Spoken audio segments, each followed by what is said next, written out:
Welcome back, everybody. Day after Valentine's and day after the Super Bowl, but news continues on Guam, and here on the link we have got you covered. And joining us in the KOM News Zoom room at about 8:40 in the morning as we head to the 9 o'clock hour is the Honorable Senator Sabina Perez. Among other things, she oversees procurement issues. And Chris, there are certainly several, would you call it small-scale procurements that the good senator is overseeing these days, or well, I think what would you say as far as the scope of them? I think there's more procurement issues than small source procurements actually going on, Senator, right? It seems like every other story in the news is something to do with procurement problems. Yeah, definitely. And yeah, I think you broke one of the stories, in fact, regarding the airport procurement for baggage handling. Yeah, I think, first of all, good morning to you, Chris, Sabrina, Jason, and Guam. Thank you for having me. But yeah, so regarding procurement, yeah, there's, like I said, there's so many things to address with procurement. And the latest issue regards to responsibility. And for your listeners out there, responsibility basically is, can the contractor carry out what they proposed in their bid packet, in the procurement packet? And so of course we can always improve the laws. And one of the ways we can do that is to require more clarification in the law as to what is needed. So as you probably heard in your interviews that, whether one requires a contractor's license or any specialty license to prove that one can carry out the contract. And so this is something the agency needs to figure out first, to figure out if the licenses are needed. And they can do that with consulting with various expert agencies, whether it's the contractor's licensing board, or if it happens to be for legal services, they can seek the services of maybe the Guam Bar.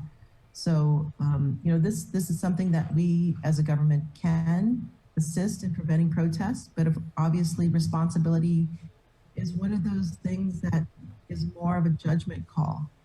Of course, there are certain things that are required. So certain standards that are required legally in Guam law to help to identify if a company can carry out the contract, from its economic resources, whether they have a good record to show that they have integrity to carry out the contract, even the cost of the contract. So if there's the cost is so much lower than what the average bidders are doing, then that could be a sign that it just they may be really estimating the cost. So it's definitely a discretionary type of decision that's made by the agency.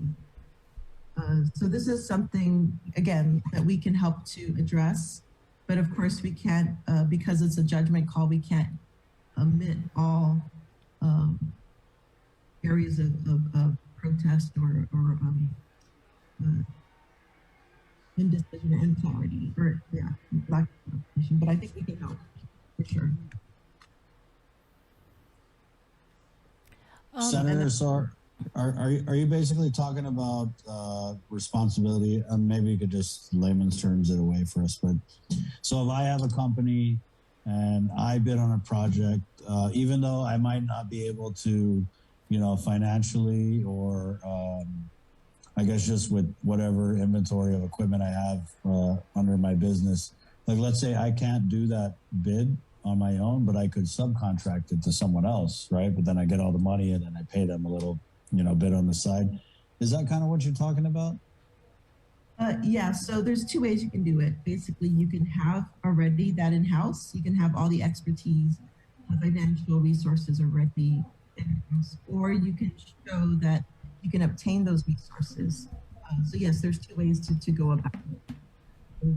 There's two issues, whether you match the needs of the government in your proposal. And the second one is whether you can actually carry that out. So that's called responsibility, whether a contractor is responsible. These are very, very technical terms, but it is a source of protest, right? It's a source of disagreement, as you can see currently. And I think that's what the public auditor was trying to bring up, is this issue of how do we address responsibility. And I think the agency needs to come forward and really weigh in on that issue and determine what exactly what licenses are needed, for instance. That's one part of it. I mean, the other part is, like you said, the resources are there. So that's the issue that needs to be addressed for this one. And I am drafting up a legislation to assist with that. There's something that we can do to help. I don't know if that made it clear or not.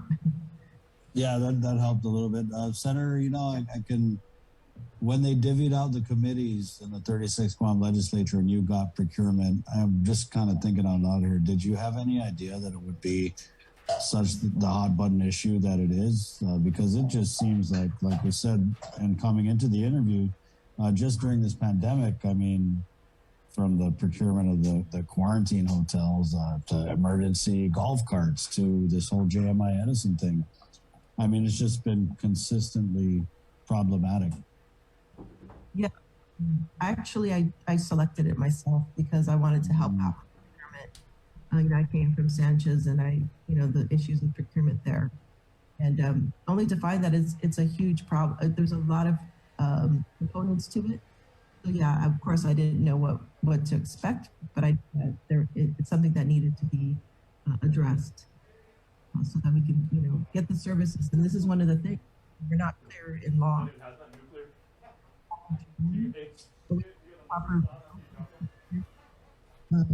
Then we end up with delays in getting the service, the construction that is needed.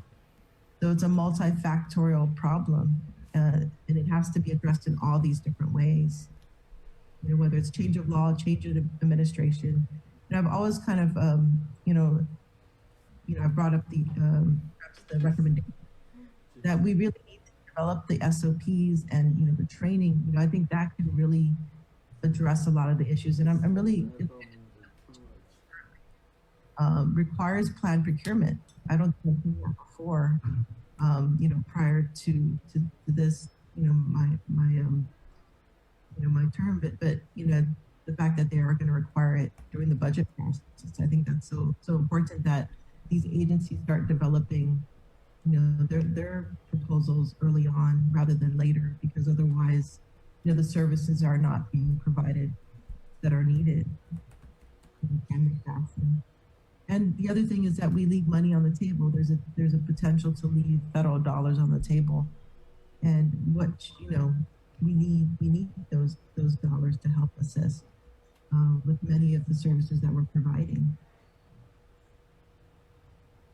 And slowly but surely trying to address these issues. Right. Senator, what did you make? There was one of the decisions out of the OPA where they talked about, and I believe it was the golf cart, the emergency procurement for the use of the golf carts at the vaccination and testing sites. But there was, you had come on the show and you had talked about for any procurement, right, there's a determination of need that's required. And so for this particular procurement, what was lacking in the procurement record was a determination of need for the golf carts, right? But then after the fact, you had Homeland Security and Public Health coming into this hearing to basically say, like, yeah, it was an emergency, and yeah, we needed it. What do you think of that precedent where we're providing the determination of need kind of like after the fact? I mean, is that something that you believe should be done up front? Yeah, so that's actually in law. It's required prior to emergency procurement. So that law was already in effect, I think beginning, I would say last year already. So it's been already in the record. Yeah, in fact, the reforms that I've made, would, even if they do emergency procurement, they need to have a hearing.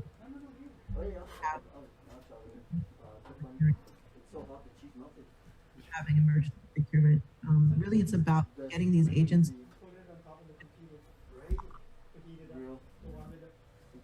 more competitive bidding, which can bring more value to the government. And it's really about being frugal, right? I think that's something that I've always advocated for in government. Let's use our funds wisely. and let's use it to the best use possible. This is something that I think we all can do. We can all tighten our belts. Even though we're receiving a lot of funding currently, it's not going to continue, right? We can't expect continued funding from the federal government to bail us out. So we have to really kind of work frugally. I think that's the standard procedures that we need to put in place. Senator, I wanted to follow up on the Freedom of Information request that you sent over to the Guam Department of Education. Did they respond? I haven't received any records yet. Yeah, I'm waiting that. I'm waiting the information. Mm-hmm. Can you kind of go? Oh, go ahead. I was going to say if you could kind of talk about and tell us the impetus behind that FOIA request. Yeah.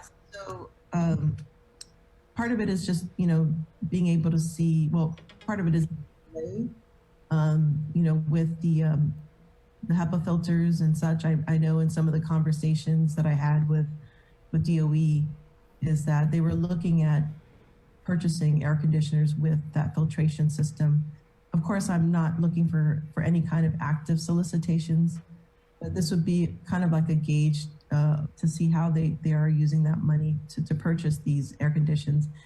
And, I'm getting a lot of complaints too from teachers that their air conditions are down.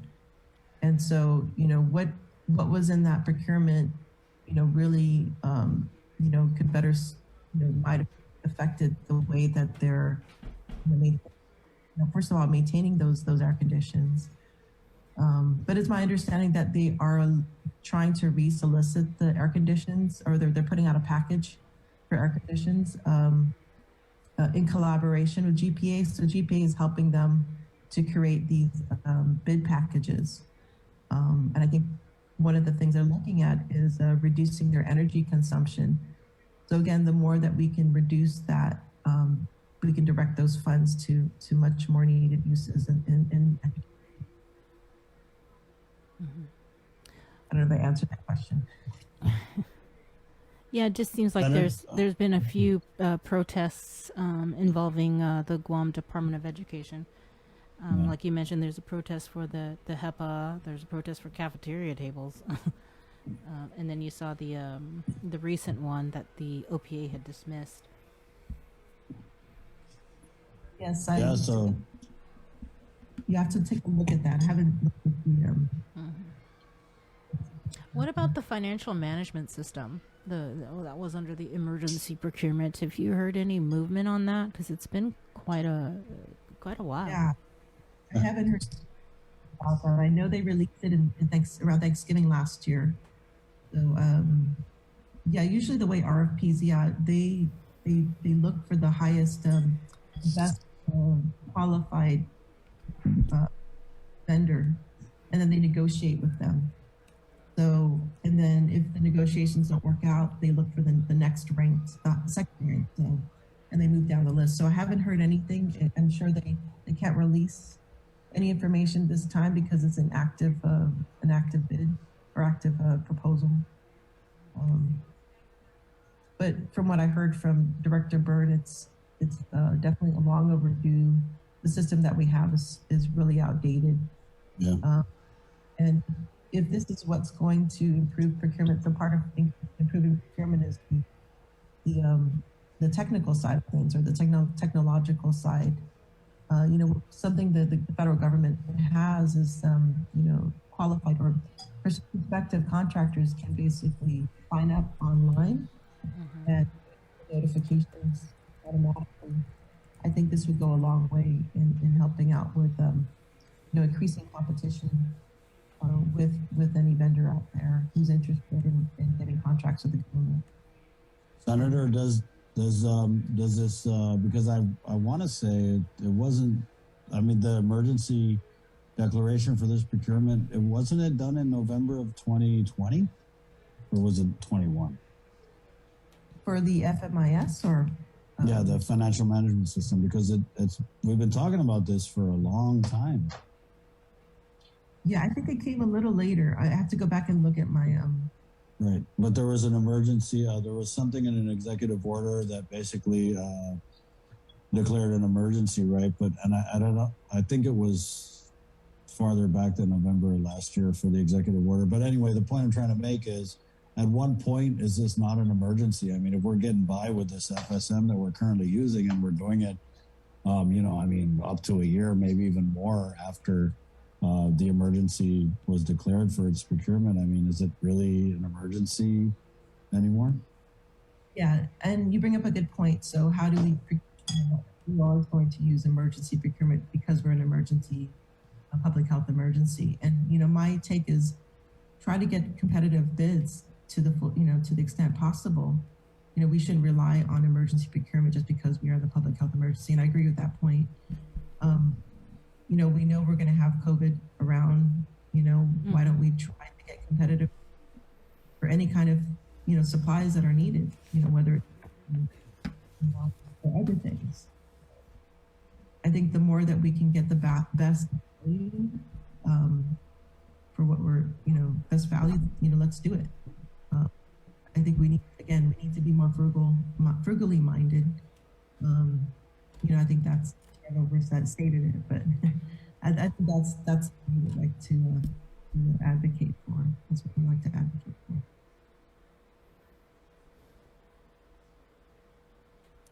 All right. Well, thanks, Senator. We really appreciate your time. All right, Yeah, I wanted to, sorry, Bria, if I could just, you mentioned you came from Sanchez, right? We had the superintendent on last week. He talked about Sanchez and the procurement. Are you tracking that at all? I heard there's going to be a groundbreaking coming up. I haven't been able to hear any other specific details. What about revenue tax? Any update with revenue tax? Yeah, so just a word about those that are filing for child tax credits. Mm-hmm. Really important.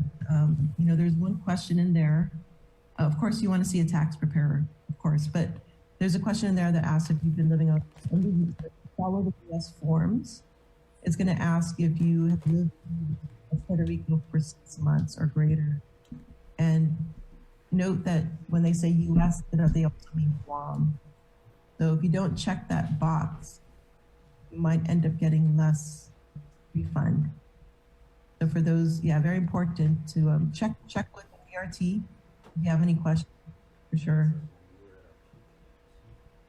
What about tax refunds, Senator? Are you able to provide an update on that? They came out with a release and it was something like 500,000 in refunds paid out. Why wasn't it more? Yeah, I haven't. What I know is that they release any kind of tax-free, any error-free filings. So it's dependent upon a couple of factors. Exactly, we're not privy to all the factors. But yeah, from what I can see, DRT is really keeping up with the processing of income taxes.